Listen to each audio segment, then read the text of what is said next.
बिस्मिल्लाहिर्रहमानिर्रहीम।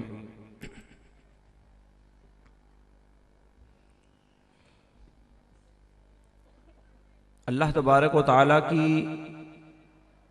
मखलूक में अल्लाह के जो नबी हैं वो अफजल व आला तरीन हैं, और उन नबियों के मुताल्लिक़ जो हमारा अक़ीदा होना चाहिए, वैसे तो हम मुसलमान होने के नाते ये पढ़ते हैं और हमारा ये अक़ीदा है कि जो भी नबी हैं हम उनको नबी मानते हैं, तभी तो हम मुसलमान हैं। लेकिन नबियों के मुताल्लिक़ हमारा जो अक़ीदा होना चाहिए, कुरान ने उसको बयान किया कि ला नुफ़र्रिक़ु बैन अहदिम मिन रुसुलिही, और एक आयत में इसी तरह, दूसरी आयत में इस तरह के अल्फाज, जिसका मतलब ये है कि अल्लाह के रसूलों में और उसके नबियों में कोई फ़र्क बयान नहीं करते। जितने भी अंबिया आए, हज़रत आदम अलैहिस्सलाम से लेकर रसूलुल्लाह सल्लल्लाहु तआला अलैहि वसल्लम तक, तमाम की तमाम हस्तियां, तमाम पैगंबर, तमाम रसूल नबी होने में सब के सब बराबर थे, और किसी की नबूवत में कोई कमी नहीं, कोई ज्यादती नहीं, सारे के सारे नबी हैं और इस नबी होने में सारे बराबर हैं। लेकिन जिस तरह मैंने तमहीदन बताया कि इंसान होने में तो सारे बराबर हैं, लेकिन कमाल इल्म, कमाल अदब, कमाल मोहब्बत, कमाल शौक, अल्लाह की बारगाह में मर्तबे का लिहाज, इस लिहाज से सारे इंसान बराबर नहीं हैं। अल्लाह ताला ने इरशाद फरमाया कि मेरे रसूलों में कोई फर्क न करो, मेरे नबियों में कोई फर्क न समझो, वो सब नबी हैं, लेकिन नबूवत मिलने के बाद, नबी के वस्फ के साथ मुत्तसिफ होने के बाद, अल्लाह फरमाता है फद्दलना बादहुम अला बाद, बकिया कमालात, उनके जो बकिया मोजज़ात हैं, बकिया जो इख्तियारात हैं, बकिया जो अल्लाह के इम्तियाजात हैं, उनके लिहाज से अल्लाह फरमाता है कि हमने रसूलों में, नबियों में बास को दूसरे बास पर फजीलत दी है। सारे नबी नबी होने में बराबर, लेकिन कमाल और फजीलत रखने के एतबार से अल्लाह कहता है कि कुछ को हमने दूसरों से ज्यादा फजीलत अता फरमाई है। और उसी की तफसीर इसी आयत मुक़द्दसा के अगले लफ्ज़ में अल्लाह फरमाता है मिनहुम मन कल्लमल्लाह, नबी तो सारे नबी हैं, बराबर हैं, लेकिन उन नबियों में एक नबी वो है, उसका वो बुलंद और मुमताज मकाम है कि मन कल्लमल्लाह, जिससे अल्लाह ने खुद कलाम फरमाया। नबी तो आदम भी हैं, नबी तो नूह भी हैं, नबी तो ईसा भी हैं, नबी तो मूसा भी हैं, नबी तो यहया भी हैं, जकरिया भी हैं, सुलेमान भी हैं, दाऊद भी हैं, सारे के सारे नबी हैं। लेकिन उन नबियों में एक नबी ऐसा है, अल्लाह फरमाता है मिनहुम मन कल्लमल्लाह, जिससे अल्लाह ने डायरेक्ट कलाम फरमाया। वो नबी दूसरे नबियों से अलग सिफ्त रखते हैं, उनका अलग मकाम है, उनकी अलग फजीलत है। और फिर अल्लाह ने आगे फरमाया वरफ़अ बअदहुम दरजात, जिस तरह एक नबी का ये मकाम है कि अल्लाह ने उससे खुद कलाम किया, इसी तरह इन नबियों में एक वो नबी है कि जिसको हमने सिर्फ कलाम की सिफ्त नहीं दी, जिसको हमने सिर्फ बीमारों को शिफा देने की सिफ्त नहीं दी, जिनको हमने सिर्फ एक मोजज़ा नहीं दिया, बल्कि फरमाया वरफ़अ बअदहुम दरजात, कमोबेश 1,24,000 अंबिया जो आए, उनमें अल्लाह फरमाता है बाज़ ऐसे हैं मेरी बारगाह में, उनका मकाम ये है कि उनको हमने एक दर्जा नहीं, दो दर्जे नहीं, जहां दर्जों की इंतहा हो जाती है, हमने उनको वो दर्जे अता फरमाए। वरफ़अ बअदहुम दरजात, हमने उनको, इंसानियत तुम सोच सकती हो कि दर्जे होते हैं, सोच सकते हो। मिसाल लेता हूं आसानी के लिए, समझने के लिए। एक वो दर्जा है जो नीचे बैठा है, स्टेप है, एक उससे ऊपर दर्जा है, एक उससे ऊपर दर्जा है। इसी तरह आप दर्जे बनाते जाओ, ऊपर चलते जाओ, दर्जे बनते जाएंगे। जाहिरी दर्जात को अगर देखें, जितनी ऊपर बुलंदी इंसान तू सोच सकता है, तेरे खालिक ने उस नबी को उससे भी आला बुलंदी अता फरमाई है। वरफ़अ बअदहुम दरजात, अल्लामा साहब बैठे हैं, कुरान पाक का एक लफ्ज अरबी में समझाने की मैं कोशिश करूंगा, अल्लाह करे आपको समझ आ जाए। दराजातिन अरबी में जब आप किसी लफ्ज के ऊपर दो जबर, दो जेर, दो पेश पढ़ते हैं और उसको अरबी में बोलते हैं नाकिरा। तनवीन के साथ जब लफ्ज जिक्र होता है तो उसके अंदर उमूम आता है, उसके अंदर कसरत आती है। एक लफ्ज है कसरत के लिए मैं बोलता हूं सारे ही, लेकिन जब इसको हम नाकिरा अरबी में दो जबर, दो जेर, दो पेश लेके आएंगे तो फिर उसके अंदर इतनी कसरत आ जाती है कि जिसको आप सोच नहीं सकते। अल्लाह फरमाता वराका अबादहुम दराजात, मेरे जितने पैगंबर आए सब रसूल बराबर, रिसालत में उनका मकाम एक, लेकिन अगर उनके फजाइल, कमालात, एहसानात, मरातिब को देखें तो मेरे रसूलों में एक वो भी है कि जिसके दर्जे तुम्हारी सोच से कहीं बुलंदो बाला। वो आतईना ईसा इब्न मरयम अल बय्यिनात, और मुख्तसर तर्जमा कर रहा हूं, इंशाअल्लाह तफसील अर्ज करता हूं। फरमाया फिर हमने अपने नबियों में बाज नबी ऐसे हैं, उन्हीं में जिक्र किया आतईना ईसा इब्न मरयम, ईसा बिन मरियम को हमने बय्यिनात अता फरमाई, मोजज़ात अता फरमाई, अलामात अता फरमाई, उनको करामात अता फरमाई, उनको इज्जतें दी, उनके साथ कुछ चीजें उनको अता फरमाई। तो ये कुरान पाक की सूरह बकरा पारा नंबर 3 की पहली आयत मुकद्दसा, जिसके अंदर अल्लाह ने अपने तमाम नबियों का जिक्र किया और नबियों का जिक्र फरमाकर अल्लाह तबारक व तआला ने उन नबियों में कुछ नबियों को स्पेसिफाई करते हुए अलग किया कि मेरे कुछ नबी, कुछ पैगंबर जिनको मैंने फजीलत अता फरमाई है, उनमें एक वो है जिनको अल्लाह ने कलाम से नवाजा है, एक वो है जिनको अल्लाह ने बय्यिनात, मोजज़ात अता फरमाए हैं, एक का नाम मूसा है और एक का नाम ईसा अलैहिस्सलाम है। अल्लाह फरमाता है ये दो बुजुर्ग वो पैगंबर हैं जिनको अल्लाह ने बड़े कमाल दिए हैं। अब मैं आपके सामने जिस चीज को जिक्र करना चाह रहा हूं, वो जो मैं जरूरत महसूस करता हूं, वो ये है कि आज आप लोग जब महफिल मिलाद में आते हैं तो बहुत सारे लोग आपसे ये सवाल करते हैं कि महफिल मिलाद में क्यों जाते हैं, क्या होता है। और इतनी महफिल मिलाद पहले नहीं होती थी, आज हो रही है, पहले कम होती थी, आज ज्यादा हो रही है।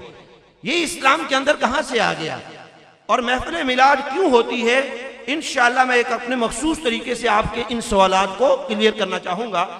अल्लाह तबारक व तआला ने मेरे मोहतरम भाइयों सबसे पहला कौन सा इंसान पैदा फरमाया? आदम अलैहिस्सलाम पैदा फरमाया। मिलाद, आपसे कोई कहे ना मिलाद मनाना शिर्क है, मिलाद को अगर कोई शिर्क का रंग रूप देना चाहे तो उसका जवाब समझिए, मिलाद के लिए जवाब, सिंपल सा जवाब यह है, उसे कहो मिलाद शिर्क नहीं, मिलाद शिर्क का खात्मा है। मिलाद शिर्क नहीं, मिलाद शिर्क का खात्मा है। क्यों खात्मा है? इसलिए कि शिर्क उस वक्त होगा जब कोई मुसलमान, कोई इंसान अल्लाह की मखलूक में से किसी को अल्लाह के बराबर या अल्लाह जैसा समझेगा।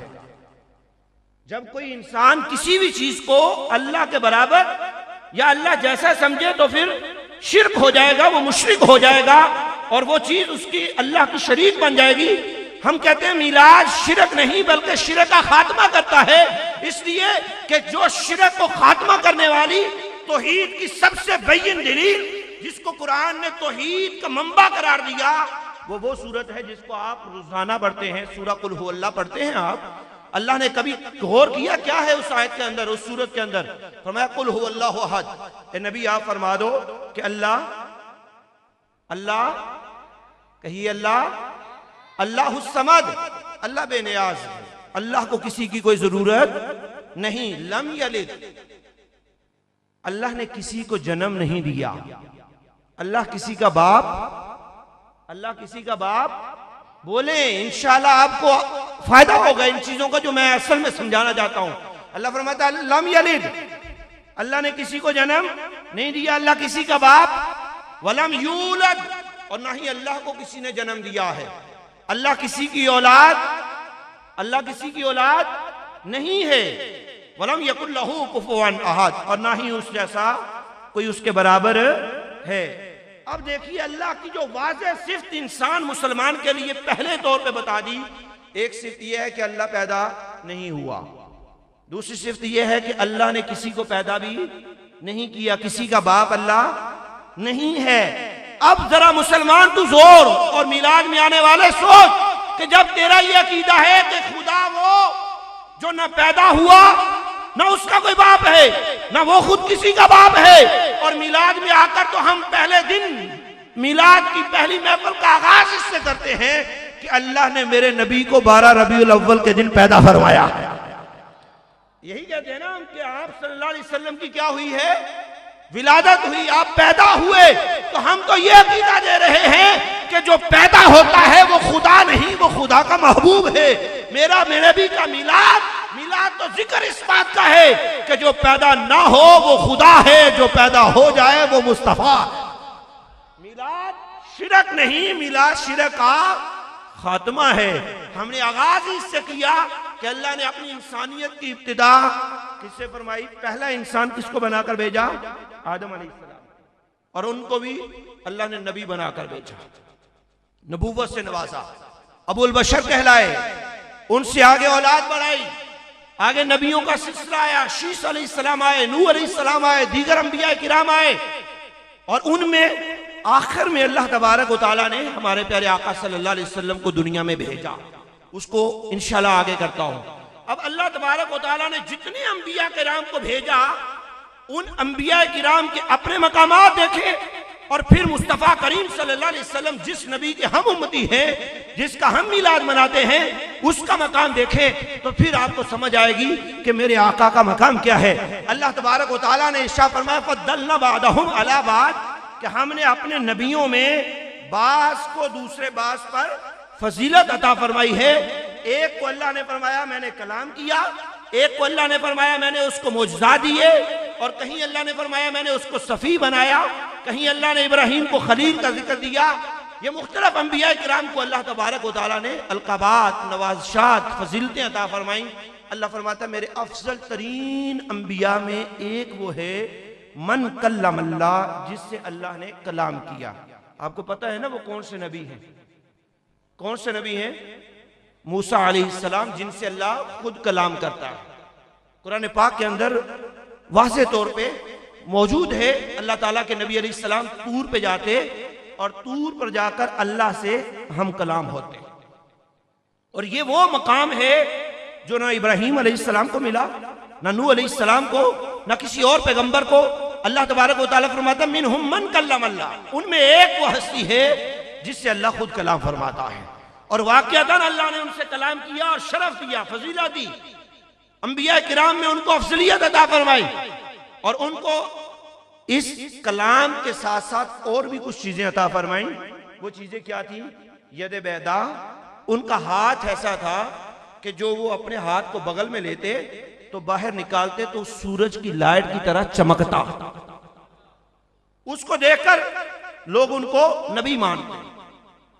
नंबर 3, उनके पास एक असा था जिससे वो चलते थे, और वो असा ऐसा था, अल्लाह ने उनको ये ताकत अता फरमाई कि उनके असा से वो असा जमीन पे आता तो सांपों को निगल जाता, बहुत बड़ा अजदहा बन जाता, कहीं जरूरत पड़ती असा बन जाता, कहीं जरूरत पड़ती सांपों को खा जाता।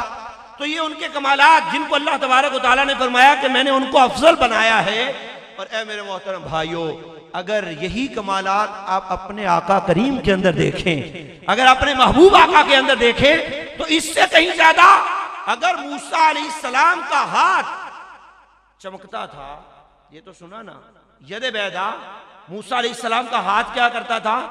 चमकता था, उनकी हाथ से नूर निकलता था, नूर से आगे चमक बनती थी, और लोग उनको देख के मुसलमान होते थे। उनका तो सिर्फ हाथ चमकता था, मेरे आका का तो सारा जिस्म चमकता था। उनके तो हाथ से सिर्फ एक कस्बा, एक इलाका, एक मजमा, एक महफिल देख के कलमा पड़ती थी। मेरे आका का तो हाथ नहीं, मेरे आका का तो वजूद, और वजूद तो क्या, अगर मिलाद की तरफ आए तो अम्मा आमना से पूछो जब मिलाद हुआ था तो उस वक्त मेरे आका चमके कैसे थे। विलादत ज़हरिया हुई, आप सल्लल्लाहु अलैहि वसल्लम की विलादत हुई, तो अम्मा आमना ने कहा, क्या कहा? आज किसी मां के घर में बेटा पैदा हो तो वो क्या कहती है, उसको तो कहने की होश ही नहीं होती, वो तो तकलीफ में है, वो तो चिल्लाती और रोती है।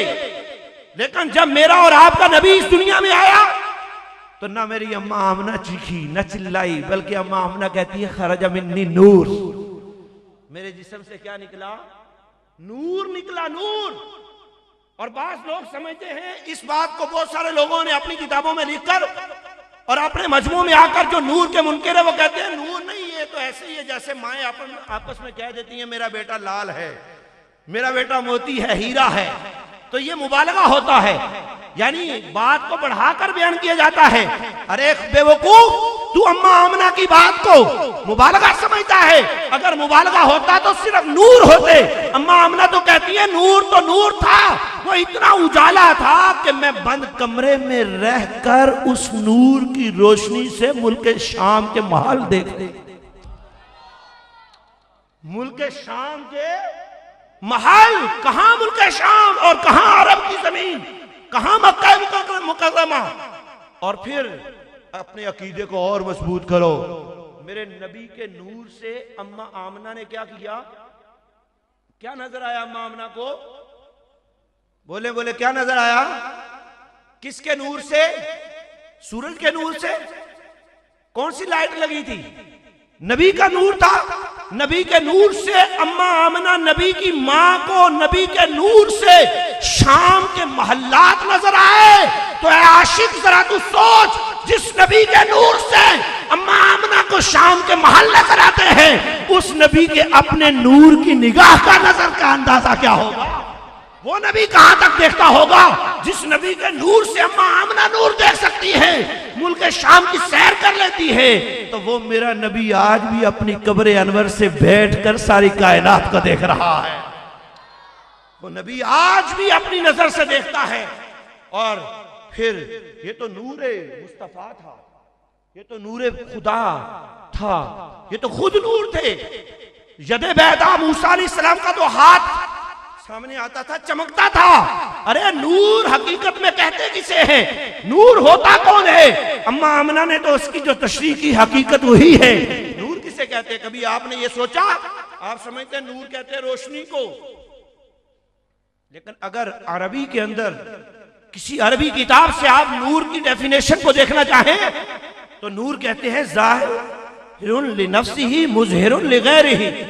नूर वो चीज होती है जो खुद भी चमके और अपने साथ लगने वाली दूसरी चीजों को भी चमका दे। नूर किसे कहते हैं, जो खुद भी चमके और दूसरी चीजों को भी। ये लाइट नूर है, खुद भी चमक रही है और आपको भी चमका रही है। अब इसी माना को समझकर देखिए मेरा नबी कैसा नूर था।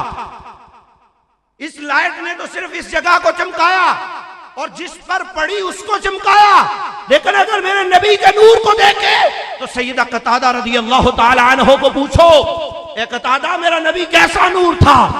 हजरत कतादा रज़ी अल्लाह ताला अन्हो कहते हैं, एक रात थी, मैं सरकार के पास बैठा था। सरकार अलैहिस्सलाम की मजलिस में बैठे बैठे रात का अंधेरा हो गया, रात गुजरने लगी। जब महफिल बर्खास्त हुई, महफिल खत्म हुई, मैंने जंगल क्रॉस करके अपने घर जाना था।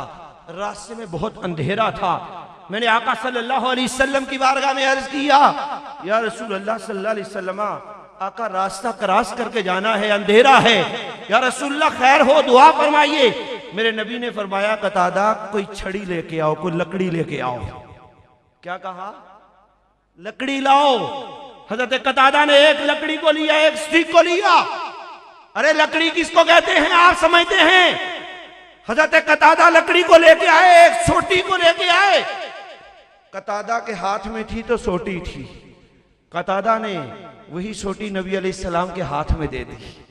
हजरत कतादा कहते हैं, जब मैंने वो सोटी नबी पाक सल्लल्लाहु अलैहि वसल्लम के हाथ में ली तो मेरे नबी, गैब जानने वाले नबी ने इरशाद फरमाया, ए कतादा ये हाथ में ले लो, इससे लेकर चलते जाओ, चलते जाओ। जब तुम अपने घर में पहुंचोगे तो तुम्हें तुम्हारे घर के अंदर एक सांप नजर आएगा। अरे अकल के अंधो, हदीसें पढ़कर बहरावर होने वालों, तुम नबी को दीवार के पीछे के गैब के इल्म के मुनकर हो जाते हो। मेरा नबी मस्जिद नबी के अंदर बैठकर कतादा को फरमा रहा है, ए कतादा, घर में जाओगे, तुम्हारे घर में तुम्हें एक सांप मिलेगा, इस स्टिक को ले लो, रास्ते में तुझे काम देगी, और जब तू घर जाएगा, ए कतादा, सांप होगा, सांप को मारकर इस स्टिक को राल देना। हजरत कतादा कहते हैं, जब मैंने वो स्टिक, जो लकड़ी अपने हाथ से नबी अलैहिस्सलाम को दी थी, वो लकड़ी थी, लेकिन जब मेरे मुस्तफा करीम के हाथ से टच हुई तो वो लकड़ी नहीं, वो तो ट्यूबलाइट बन चुकी थी, उससे तो नूर निकलता था। हजरत कतादा कहते हैं, मैं चलता गया, न चांद की रोशनी थी, रात का वक्त था, रोशनी थी तो सिर्फ उस सोटी सी आती थी जो मुस्तफा के हाथ से लगी हुई। हजरत कतादा कहते हैं, ये तो हो गया। जब मैं घर पहुंचा तो वाकई वहां सांप भी मौजूद था, मेरे आका सल्लल्लाहु अलैहि वसल्लम। अब यही बात मैं आगे आपको समझा रहा हूं कि हजरत मूसा अलैहिस्सलाम का तो क्या था, सिर्फ हाथ चमकता था। अरे मेरे मुस्तफा तो वो है जिसका हाथ क्या, उससे जो लग जाए वो चमक जाता है, वो चमक जाता था। और वो सिर्फ वो नहीं चमकता था, अल्लाहु अकबर। हजरत अनस रज़ी अल्लाह ताला अन्हु और दीगर सहाबा की रिवायत बड़ी मशहूर, फरमाया रात का इसी तरह का एक वक्त था, दो सहाबा रात को अपने घर जाने लगे। एक सहाबी ने अर्ज किया, वही, या रसूलल्लाह, रात का अंधेरा है। मेरे आका करीम सल्लल्लाहु अलैहि वसल्लम ने उनको भी एक सोटी का कहा। कभी सोटियों में लाइट जल्दी देखी है? मेरे आका सल्लल्लाहु अलैहि वसल्लम ने उसको भी कहा, एक सोटी लाओ, एक स्टिक लाओ। स्टिक लाई, वो चमकती गई। मेरे मुस्तफा के हाथ से लगा नूर उसको मिल गया, करंट मिल गया, पावर हाउस से करंट मिल गया। फिर क्या हुआ, एक मकाम पर जाकर सहाबा का अकीदा कैसा था। आज तो हम कहें ना नबी नूर, तो हमें मुशरिक कहा जाए और माज़ अल्लाह काफिर और बदमज़हब कहा जाए। अरे सहाबा का अकीदा कैसा था, जब एक मकाम आया, उन दोनों सहाबा का रास्ता आपस में जुदा होने लगा। छोटी एक थी, वो जो मुस्तफा करीम के हाथ से लगी थी, वो टच एक थी, वो चमकाकर रास्ते चमकाती जा रही थी। एक वक्त पे रास्ते जुदा होने लगे, सहाबा कोई फिक्रमंद नहीं, कोई परेशान नहीं। दूसरे सहाबी ने एक नीचे से और स्टिक पकड़ी, कहा, मैं मुस्तफा का हाथ तो नहीं लगवा सकता, जिस छोटी को मेरे मुस्तफा ने हाथ लगाया था मैं उसी से टच कर लेता हूं। उसी को टच किया, वो छोटी जो मुस्तफा के हाथ से चमक रही थी, अल्लाह के नबी के हाथ से लगी हुई सोटी को एक और सोटी लगाई, वो भी चमकना शुरू हो गई। ये क्या था, मेरे मुस्तफा का हाथ लगा था, वे मेरे मुस्तफा की एक नूर की तजल्ली थी। और आगे इसी को आगे बढ़ाएं, मूसा अलैहिस्सलाम के हैं मौजज़ात, एक दो मौजज़ात। मूसा अलैहिस्सलाम का सबसे मशहूर क्या है, कलाम है। अल्लाह से कलाम करते थे, किसी नबी की तौहीन करना इस्लाम के अंदर जायज नहीं। हम नबी की अजमत का जिक्र कर रहे हैं, और उस अजमत के बाद जिसकी सबसे ज्यादा अजमत है उसका जिक्र कर रहे हैं। मूसा अलैहिस्सलाम ने कलाम किया अल्लाह से, बड़ा मकाम है, कुर्बान हमारे जाने, हमारे माँ बाप मूसा अलैहिस्सलाम के कदमों की खाक पर कुर्बान। लेकिन मूसा अलैहिस्सलाम की वो कमाल तो अपना है, मेरे नबी का कमाल उससे कहीं आगा है। मूसा अलैहिस्सलाम कलाम करते थे ना रब से, कलाम, तूर पे जाना, तरस तरस के जाना, इंतजार करना, मौला कलाम फरमा दे, मौला तुझसे बात करना चाहता हूं। तूर पे आते बड़ी देर कलाम हुआ, तरस गए, अर्ज किया, मौला तेरे कलाम में बड़ी लज्जत है, तो तू अपना दीदार ही करवा दे। रब्बी आरिनी, मौला तू मुझे अपना जलवा करा दे, अपना जलवा करवा दे। अल्लाह ने फरमाया, लन तरानी है मूसा, तू मुझे नहीं देख सकता, हरगिज तू नहीं देख सकता। मूसा अलैहिस्सलाम ने फिर जिद की, मौला मुझे अपना जलवा करा दे।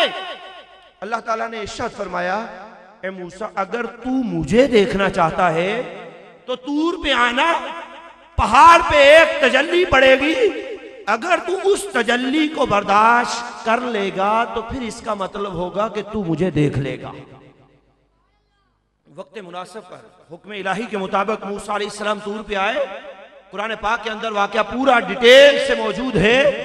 अल्लाह रब्बुल आलमीन के पैगंबर तूर पर आए, बड़े खुश। क्या होना है, दीदार इलाही होना है, दीदार इलाही की लज्जत लेनी है।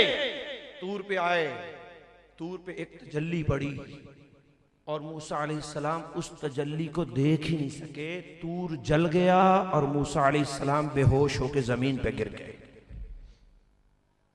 पैगंबर खुदा है, तजल्ली पड़ी तो क्या हुआ? तूर जल गया, इतना बड़ा पहाड़ जल गया और मूसा अलैहिस्सलाम बेहोश होकर जमीन पे पड़ गए। जब होश आई तो कुरान कहता है मूसा अलैहिस्सलाम ने होश आते ही कहा, इन्नी तुब्तु इलैका, ऐ मौला मैं तुझसे तौबा करता हूं, आइंदा तेरे दीदार का तुझसे सवाल नहीं करूंगा। इन्नी तुब्तु इलैक, मौला मैं तौबा करता हूं, तेरे दीदार का सवाल नहीं करूंगा। मूसा अलैहिस्सलाम कलाम की लज्जत लेकर खत्म हो गए, इंतहा हो गई। सिर्फ कलाम सुन सके, दीदार नहीं कर सके। दीदार पर एक तजल्ली दूर भी आई, बेहोश होकर गिर पड़े। और कुर्बान जाऊं मेरे आका की शान पर, मेरे आका ने ना सिर्फ कलाम किया बल्कि दीदार भी किया।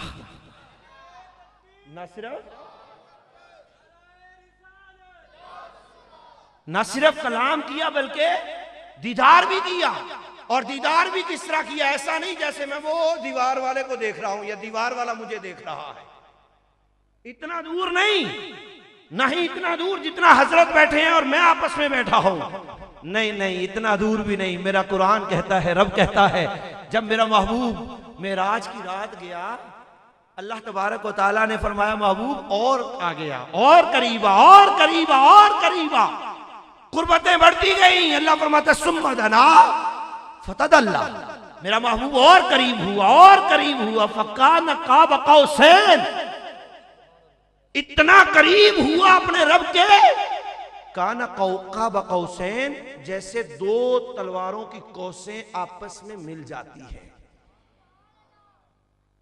काना काब कौसैन, जैसे दो कमाने आपस में मिल जाए। और फिर इतना ही नहीं, अल्लाह फरमाता अदना, इससे भी ज्यादा मेरा महबूब करीब हुआ, इससे भी ज्यादा करीब हुआ। राज़ो नियाज़ की बातें हुई, कलाम भी हुआ, दीदार भी हुआ। अरे मूसा अलैहिस्सलाम के मकाम को तो हम मानते हैं, लेकिन आगे तो सोचो, मूसा तो तजल्ली को देखकर बेहोश, और मेरा नबी ने जब दीदार किया तो उस वक्त क्या हुआ था? मेरे नबी अलैहिस्सलाम क्या बेहोश हुए? क्या नबी अलैहिस्सलाम पर कोई कमी आई? क्या आप सल्लल्लाहु अलैहि वसल्लम पर कोई परेशानी आई? अल्लाह अकबर। कुरान कहता है जब नबी अलैहिस्सलाम अल्लाह की बारगाह में हाजिर हुए, दीदार किया, कलाम किया, तो मेरा कुरान कहता है जब दीदार इलाही हुआ तो तुम्हारे नबी ने ना आंख झपकाई ना दूसरी दफा देखा। फरमाया ना आंख झपकाई। नूर को देखो तो तुम्हें नूर नजर ना आए, आंख झपक जाए। और मेरे महबूब का मकाम इससे कहीं आला। नूर, वो खुद नूर, नूर के नूर को अल्लाह नूर, अल्लाह नूर समावात वल अर्द, अल्लाह भी नूर और मेरा महबूब उसी नूर का नूर। नूर नूर से मिल रहा है, ना बेहोशी है ना कुछ है। अल्लाह के नबी अलैहिस्सलाम वापस आए, तभी तो मूसा अलैहिस्सलाम एक दफा नहीं 7-7 दफा दीदार के लिए तरसते। और आगे आए, अल्लाह तबारक व तआला ने फरमाया वरफा बादहुम दरजात, हमने अपने रसूलों में बाज के बहुत दर्जे बुलंद किए। कुरान पाक आप पढ़ते हैं, अगर कोई मुफस्सिर आपके सामने आए, कभी तफसीर आप पढ़ें, तो मैं एक तफसीर का उसूल आपको देने लगा हूं। अल्लाह करे आपको याद हो जाए, इससे बढ़कर आपके लिए शायद आज के लिए मैं तोहफा ना दे सकूं। जब भी आप कुरान पढ़ते हैं तो कुरान की तफसीर के जो मोतबर तरीन तरीके हैं वो 3 तरीके होते हैं। नंबर 1 कि कुरान की किसी एक आयत की तफसीर कुरान ही की दूसरी आयत से कर दी जाए। सबसे अफजल तरीन तरीका तफसीर का क्या है कि कुरान की तफसीर किससे की जाए? कुरान से। नंबर 2 दूसरा तरीका है कि कुरान की तफसीर की जाए मेरे मुस्तफ़ा करीम के अल्फाज से, हदीस मुबारका से। और नंबर 3 कुरान की तफसीर की जाए मेरे नबी के यारों सहाबा किराम के अक़वाल से। इससे नीचे सारे आगे ताबईन, वली, औलिया किराम, दीगर सारे इससे नीचे हैं। लेकिन जो मोतबर तरीन तरीके हैं कुरान की तफसीर के वो कौन से हैं? कौन कौन से हैं? सुन्नियों सुन ना रहा करो, अल्लाह के कुरान को समझो, इंशाल्लाह तुम्हें कोई चुप नहीं करवा सकेगा।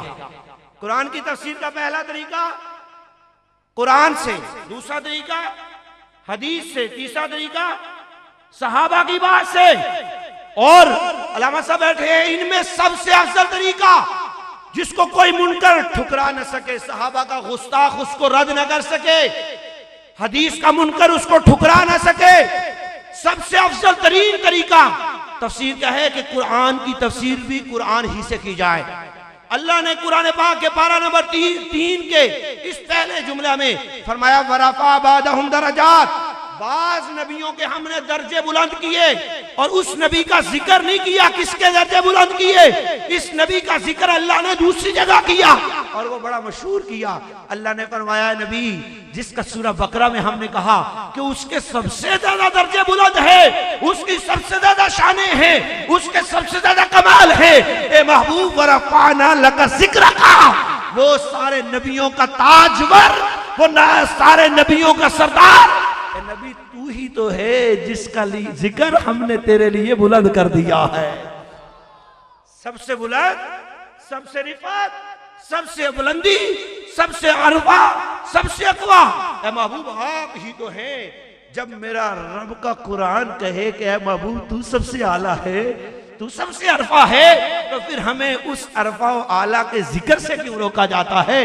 और उसी अरफा व आला का जिक्र जिसका सिर्फ मैं नहीं, जिसका सिर्फ उलमा नहीं, जिसका सिर्फ औलिया नहीं, जिसका सिर्फ सहाबा नहीं, जिसका सिर्फ अंबिया नहीं, जिसका रसूल भी जिक्र करते, जिसके पैगंबर भी जिक्र करते, जिसका अल्लाह भी जिक्र करता है। अल्लाह फरमाता मेरे जितने नबी आए, 2 नबियों का और जिक्र करके बात को आगे बढ़ाऊं। अल्लाह के नबी नूह अलैहिस्सलाम का जिक्र सुना है आपने, ताकि कुछ मिलाद की बातें भी साथ साथ हों। नूह अलैहिस्सलाम का जिक्र सुना आपने। नूह अलैहिस्सलाम बहुत अल्लाह के बरगुज़ीदा नबी है। अल्लाह तबारक व तआला ने इनको आदम सानी का लक़ब अता फरमाया है। आदम अलैहिस्सलाम की पैदावार सारी आपकी औलाद हजरत नूह अलैहिस्सलाम के वक़्त में आके जब आपने 950 साल तबलीग कर ली और कौमे नूह नहीं मानती थी, तो अल्लाह के नबी अलैहिस्सलाम ने अल्लाह की बारगाह में दुआ कर दी, बद्दुआ कर दी कि अल्लाह सब काफिरों को गरक कर दे, सब काफिरों को हलाक कर दे, काफिर जमीन पर कोई ना रहे। अल्लाह तबारक व तआला ने दुआ कबूल फरमाई और फरमाया है ए नूह एक कश्ती बनाओ। हालांकि कोई बारिशें नहीं होती थी, फरमाया नूह कश्ती बनाओ, कश्ती बन गई। इशा फरमाया नूह अपने मानने वाले जितने हैं उनको इस कश्ती में शुमार कर लो। आपने अपने सारे बुला लिए और बता दिया कौम तूफान आने वाला है, गर्क होने वाले हो, जिसने मानना मान जाओ और मेरी कश्ती में आ जाओ, बच जाओगे। आपकी बीवी काफिरा थी, वो भी ना मानी, आपका बेटा काफिर था, वो भी ना माना। अल्लाह ने फरमाया ले समय ना हलेक, नूह ये तेरी मानने वाला नहीं है, इसको छोड़ दो, ये अब अजाब में मुब्तला है। अल्लाह ताला ने तूफान भेजा। कौम नूह ने नूह अलैहिस्सलाम को जुटलाया था, तूफान भेजा, सारी कौम गरक हो गई, हर तरफ पानी ही पानी हो गया। अगर बचे तो सिर्फ वो जो नूह अलैहिस्सलाम की कश्ती में थे। सुना हुआ है ना? आप समझ सकते हैं क्यों, वो किस वजह से बचे, किस वजह से बचे थे? क्योंकि कश्ती में बैठे थे? नहीं, इस वजह से नहीं कि कश्ती में बैठे थे। कश्ती अगर सिर्फ कश्ती बचा सकती होती तो कश्ती से बड़े बड़े तो मकानात मोहल्लात थे, उसने नहीं बचाया। सिर्फ कश्ती ने नहीं बचाया, वो बचाया किस बात ने? इस बात ने कि अल्लाह अपने नबी की इज्जत दिखा रहा था। अल्लाह ने नूह अलैहिस्सलाम की शान दिखाई कि जिस कश्ती में मेरे